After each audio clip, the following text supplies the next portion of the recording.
இந்த சேனலுக்கு புதுசுன்னா இந்த ரெட் கலர் சப்ஸ்கிரைப் பட்டனை கிளிக் பண்ணிடுங்க. கூடவே பெல் ஐக்கானை கிளிக் செஞ்சுருங்க. அதில் உள்ள ஆல் ஆப்ஷனில் செலக்ட் பண்ணிடுங்க.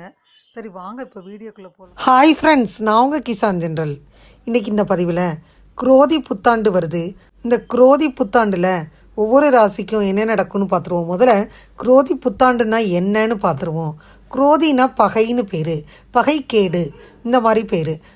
அதாவது 60 வருடங்களில் 38வதாக வரக்கூடியது தான் குரோதி ஆண்டு. கோரக்குருதி தனிர்கொள்ளி அப்படின்னு ஒரு வெண்பா பாடல் இருக்குது.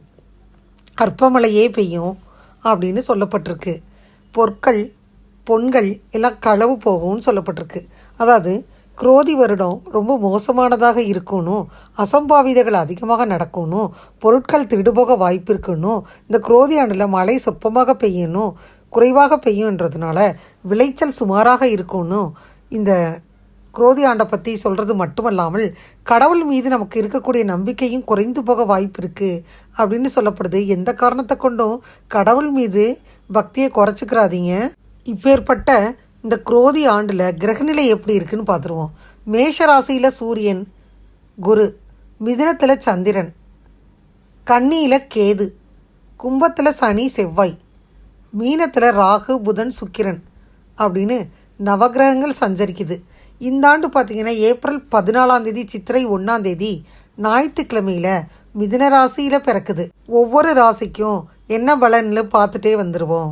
இன்னும் சில மாதங்களிலேயே பிறக்கப் போகும் இந்த தமிழ் புத்தாண்டு சில மாதங்களில் பிறக்க போகிறதுனால பலரது வாழ்க்கையில் பல அதிரடி மாற்றங்களை இது ஏற்படுத்த போகுது. காரணம் என்னன்னு பார்த்தீங்கன்னா, சித்திரை மாதத்தில் குரு பகவான் 12 ஆண்டுகளுக்கு பின்னாடி ரிஷபராசிக்கு இடப்பெயர்ச்சி அடைய போகிறாரு.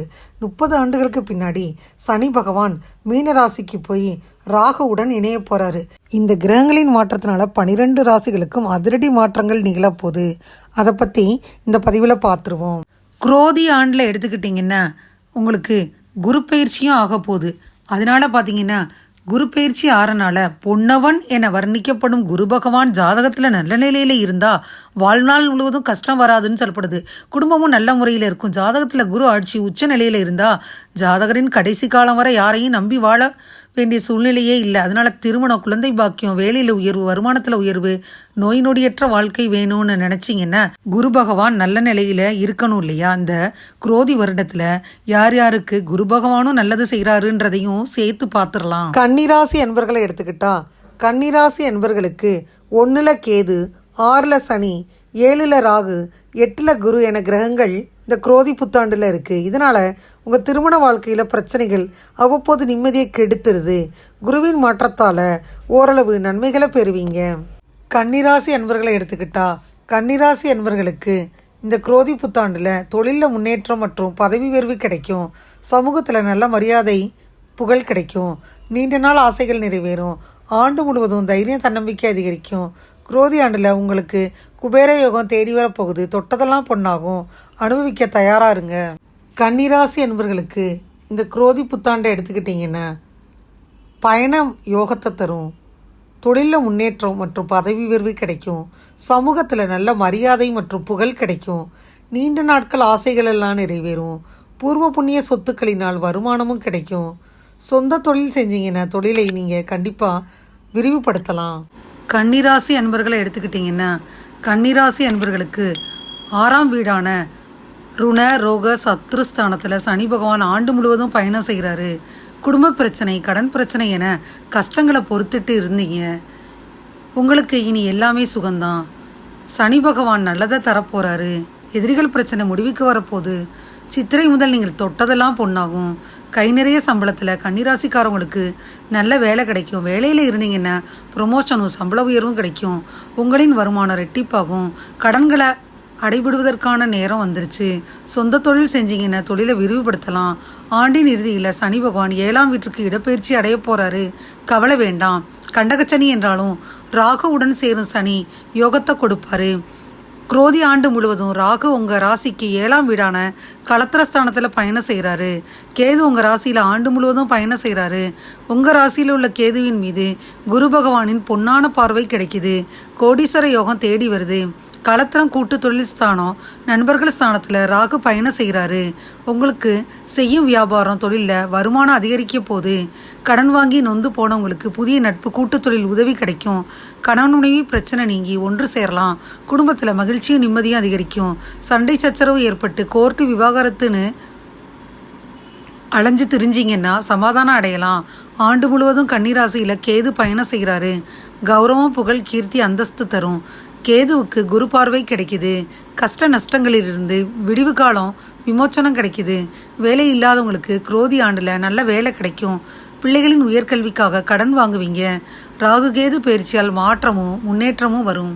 கன்னிராசி அன்பர்களை எடுத்துக்கிட்டா இந்த குரோதி ஆண்டில் பார்த்தீங்கன்னா உங்கள் ராசிக்கு அஷ்டமஸ்தானத்தில் சஞ்சரிக்கும் குருவினால் கடந்த ஓராண்டு காலமாக அல்லல் பட்டிருப்பீங்க. நோய்கள் படுத்தி தீர்த்திருக்கும். மருத்துவ செலவுகள் ஏற்பட்டிருக்கும். தடைகள் அதிகம் ஏற்பட்டிருக்கும். இனி தடைகள் விலகும் காலம் வந்துருச்சு. குரு உங்கள் ராசிக்கு 9வது வீட்டில் அமர்ந்து உங்கள் ராசியை பார்க்குறாரு. கூடவே 3 மற்றும் 5ஆம் வீட்டையும் பார்க்குறாரு. அதிர்ஷ்டமும் நன்மைகளும் தேடி வரப்போகுது. வருமானம் கூட போகுது. புதிய திருப்பம் ஏற்பட போகுது. குரு பார்வை பலம் இருந்தால் தான் திருமணம் கைகூடும். குழந்தை பாக்கியம் கிடைக்கும். உங்கள் ராசியை குரு பார்ப்பதால் புத்துணர்ச்சியோடு இருப்பீங்க. வேலை செய்யும் இடத்துல மேலதிகாரிகளின் அரவணைப்பு கிடைக்கும். தொழில் வளர்ச்சி அடையும். நட்புகள் தேடி வரும். குடும்பத்தில் இருந்த சண்டை சச்சரவுகள் தீரும். 9ஆம் வீட்டில் அமரப்போகும் குரு உங்கள் ராசியில் உள்ள கேதுவையும் பார்க்குறாரு. பாக்கிய குரு நிறைய பாக்கியத்தை தேடி தருவார். சுபங்கள் அதிகம் நடைபெறும் காலம். ஓராண்டு காலத்திற்கு ராஜயோகம் தான். கடன்களை அடைக்க வருமானத்தை தரப்போகிறாரு. குரு பார்வை பார்த்தீங்கன்னா 3ஆம் வீட்டில் விழுகுது. சகோதர சகோதரிகளுக்கு நன்மை நடக்கும். 5ஆம் வீட்டை குரு பார்ப்பதனால நீண்ட நாட்களாக குழந்தை பாக்கியம் இல்லாமல் காத்திருந்த அன்பர்களுக்கு மனதிற்கு பிடித்த வாழ்க்கை துணை அமையும். சொந்த வீடு கட்டுவீங்க. சொத்து சுகம் வாங்கும் யோகம் வரும். உயர் பதவியில் இருந்தீங்கன்னா அதிகார பலம், ஆளுமை, புகழ், கீர்த்தியை தரும். உயர்ந்த அந்தஸ்தை தரும். குரு பார்வையினால் வேலை இல்லாதவங்களுக்கு கண்டிப்பாக வேலை கிடைக்கும். கன்னிராசி அன்பர்களுக்கு சனி பகவான் 6ஆம் வீட்டில் உதயமாறனால முழு ராஜயோகத்தையும் தரப்போகிறாரு. உங்களை வாட்டி வதைத்த நோய்கள் தீரும். கவலைகள் காணாமல் போகும். கடன்கள் கட்டுப்படும். அசையா சொத்துக்களை வாங்குவீங்க. திடீர் அதிர்ஷ்டங்கள் அமையும். புதிய தொழில்களை ஆரம்பிக்க லாபங்கள் கொட்டும். இனி 2.5 ஆண்டு காலம் உங்களுக்கு ராஜயோக காலம்தான். சுகங்கள் தேடி வரும். செல்வமும் செல்வாக்கும் கூடும். 6ஆம் வீட்டு அதிபதி சனி 6ல் ஆட்சி பெற்று அமர்ந்து விபரீத ராஜயோகத்தை தரப்போகிறாரு. விவேகமாக செயல்படும் கன்னிராசி அன்பர்களை எடுத்துக்கிட்டோம்னா நன்மதிப்பை மேம்படுத்தும் வருமானங்கள் இந்த குரோதி புத்தாண்டில் சாதகமாக இருந்தாலும் அதற்கேற்ப சில விரயங்களும் சமமாகத்தான் இருக்குது ஃப்ரெண்ட்ஸ். உடன் இருப்பவர்கள் பற்றிய புரிதல்கள் ஏற்படும். உத்தியோக பணிகளில் விட்டு கொடுத்து போகிறது தேவையற்ற பகைமையை தவிர்க்கும். கனிவான பேச்சுக்கள் மூலம் சாதகமான வாய்ப்புகளை உருவாக்கிக்கிருவீங்க. புதிய நபர்களின் அறிமுகம் மூலம் குடும்பத்தில் மகிழ்ச்சியான தருணங்கள் எல்லாம் உண்டாகும். சமூகம் தொடர்பான பணிகளில் செல்வாக்கு உயரும். புதிய முயற்சிகளை மேற்கொள்ளும் பொழுது கலந்து ஆலோசித்து முடிவெடுக்கிறது நல்லது. விவசாய பணிகளில் இருந்த சோர்வுகள் விலகும். தந்தை வழி உறவுகள் இடத்துல இருந்த வேறுபாடுகள் குறையும். நீண்ட நாட்களாக நினச்ச வெளியூர் பயணங்கள் கைகூடும். விலகி சென்றவர்கள் விரும்பி வருவதற்கான சூழல்கள் அமையும். உடல் ஆரோக்கியம் தொடர்பான பிரச்சனைகள் கட்டுப்பாட்டுக்குள் வரும். உடற்பயிற்சி சார்ந்த விஷயங்களில் தனிப்பட்ட கவனம் செலுத்துவீங்க. தவணை முறையில் பிடித்த பொருட்களை வாங்கி மகிழ்வீங்க. நீங்கள் வியாபாரம் செஞ்சீங்கன்னா ஒரு முறைக்கு பல முறை யோசித்து முடிவு எடுக்கணும். அதான் நல்லது. சில தடைகளும் ஆதாயங்களும் ஏற்படும். வெளிவட்டத்தில் உங்கள் மீதான மதிப்புகளில் ஏற்ற இறக்கம் இருக்குது. கூட்டாளிகளில் இருந்து சூழ்நிலைக்கேற்ப அனுசரித்து போகணும். சில முக்கியமான முடிவுகளை கலந்து ஆலோசித்து முடிவெடுக்கிறது நல்லது. ஆடம்பரமான பொருட்கள் விற்பனையில் ஆதாயம் அடைவீங்க. வேலை செஞ்சீங்கன்னா அந்த இடத்துல அனுசரித்து போகணும். வியாபார இடமாற்றம் குறித்து எண்ணங்கள் மேம்படும். உத்தியோக பணிகளில் சில தவறுகளை சரி செஞ்சுக்கிறதுக்கான வாய்ப்புகள் ஏற்படும். மேலதிகாரிகள் ஆதரவாக செயல்படுவாங்க. எதிர்பாராத சிலரின் ஒத்துழைப்புகள் மூலம் நீண்ட நாள் தடைப்பட்ட பணிகளை செஞ்சு முடிக்க போகிறீங்க. ஊதிய உயர்வுகளில் இருந்த தாமதங்கள் எல்லாம் விலகும். பணி நிமித்தமாக பயணங்கள் மேற்கொள்வதற்கான சூழல்கள் அடிக்கடி ஏற்படுது. கலைஞர்களாக கலைத்துறையில் இருந்தீங்கன்னா முயற்சிகளுக்கு ஏற்ப புதிய வாய்ப்புகளும் ஒப்பந்தங்களும் சாதகமாக அமையும். உடல் ஆரோக்கியம் தொடர்பான பிரச்சனைகள் எல்லாம் குறையும். சிந்தனைகளில் தெளிவு பிறக்கும். ரசிகர்களிடத்தில் கனிவுடன் நடந்துக்கிறது நல்ல மாற்றத்தை உண்டாக்கும். அடிக்கடி வெளியூர் பயணங்கள் மேற்கொள்வதற்கான சூழல்கள் அமையும். உங்களுடைய வருமானம் அளவாக இருந்தாலும் அதற்கு டான்னு ஒரு செலவு நின்றுக்கிட்டே இருக்கும். அதனால் பயனற்ற விவாதங்களை தவிர்த்துருங்க.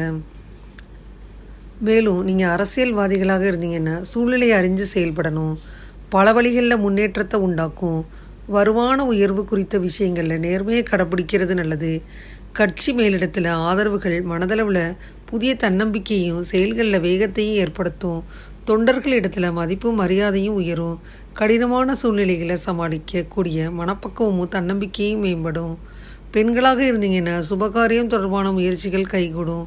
புதிய சேமிப்பு திட்டங்களில் விதிகளை அறிஞ்சு சேர்ந்துக்கிறணும். குழந்தைகள் இடத்துல அனுசரித்து விட்டு கொடுத்து போகணும். மன அமைதியை அப்போ தான் ஏற்படுத்தும். நெருக்கமானவர்களுக்கு கடன் வாங்கி கொடுப்பதை தவிர்க்கிறது நல்லது. விலை உயர்ந்த பொருட்களை வாங்கி மகிழ்வீங்க. புதிய வீடு மற்றும் சொத்துக்கள் வாங்குவதற்கான எண்ணங்கள் சாதகமாக அமையும். மாணவர்களாக இருந்தீங்கன்னா பாடங்களில் இருந்த மறதி பார்த்திங்கன்னா அந்த பிரச்சனைகளெல்லாம் இனி இல்லை. உயர்கல்வியில் சிறு சிறு குழப்பங்கள் ஏற்பட்டு நீங்கும். ஆராய்ச்சி கல்வியில் எதிர்பார்த்த முடிவுகள் எல்லாம் கிடைக்கும். விளையாட்டு விஷயங்களில் கவனத்துடன் இருக்கணும். விருப்பப்பட்ட பாடப்பிரிவுகளில் படிப்பதற்கான வாய்ப்புகள் உண்டாகும். சிந்தனை போக்கில் சற்று கவனத்துடன் இருக்கணும் ஃப்ரெண்ட்ஸ். வழிபாடுன்னு பார்த்திங்கன்னா வெள்ளிக்கிழமை அன்னைக்கு மகாலட்சுமியை வழிபடணும். அப்போ தான் வாழ்க்கையில் சுபிட்சம் ஏற்படும். இதுவரை இந்த பதிவில் கன்னிராசி அன்பர்களுக்கான குரோதி வருடம் 2024 வருடத்திற்கான ராசி பலனை முழுமையாக பார்த்தோம். இந்த பதிவு நிச்சயமாக உங்களுக்கு யூஸ்ஃபுல்லாக இருக்கும்னு நினைக்கிறேன். இந்த பதிவு உங்களுக்கு பிடிச்சிருந்தா லைக் பண்ணுங்கள். மறக்காமல் கிசான் தினல் சேனலை சப்ஸ்கிரைப் பண்ணுங்கள். கூடவே இந்த பெல்லைக்கான ப்ரெஸ் பண்ணுங்கள். அப்போ தானே வீடியோ போட்ட உடனே உங்களுக்கு நோட்டிஃபிகேஷன் வரும். தேங்க்யூ ஃபார் வாட்சிங். Thank you friends. பாய். அடுத்த வீடியோவில் பார்ப்போம்.